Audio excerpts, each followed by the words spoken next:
ตัวเมืองซันเจิ้นและอาคารสวยงามแล้วก็สู้ลายทรงรับยาเวียนหัวเด้อทรงท่าแบบนี้ห้ามเด้อคนร้ายไทยจะว่าเป็นเขตเศรษฐกิจจริงเชียงรายการซื้อการขายหลายอะไรก็หลายอย่างหลาย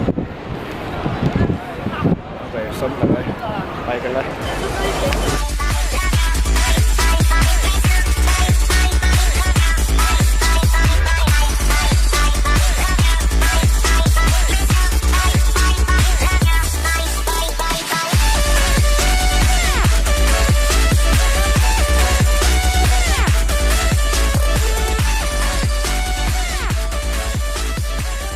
เหมือนเดิมเขาเห็น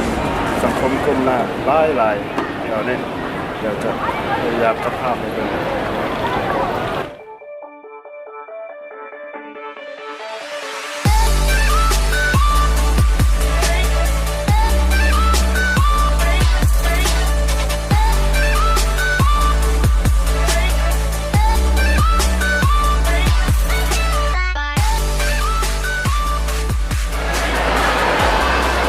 ตอนนี้เนาะเข้ามาอยู่ที่ห้างสรรพสินค้าแห่งในซันเจิ้นนี่เราก็ซื้อห้างซื้อของที่ภาษาจีนเราไปเลาะกันเลยก็จะมีหลายสัญญา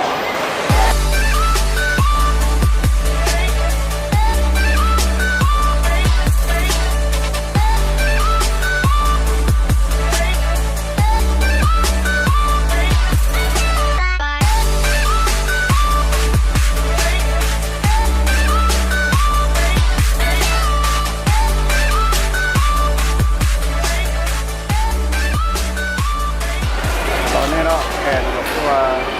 จะอยู่เกาะอยู่ในห้างต่างในแอร์เพราะว่าออกไปนอกอากาศจะนอนตายคือว่าวันนี้เขาจะมารอซื้อเครื่องเขาจะบ่ซื้อแล้วก็ให้ทานไปชมวิวบรรยากาศภายในห้าง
คลิปนี้กูใช้ต้องเป็นดาราอย่างเดียว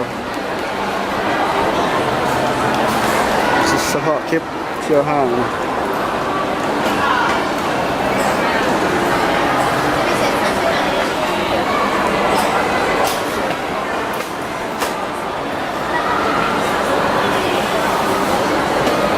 ันก็เป็นตาดีซื่ออยู่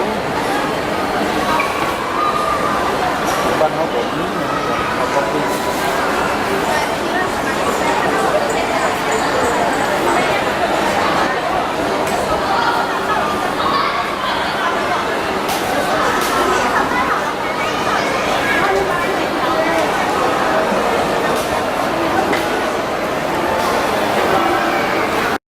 ถือว่าจบเพียงเท่านี้เนาะพบกันไหมในคลิปหน้าสบายดีจบกันที่ห้างเลยบ๊ายบาย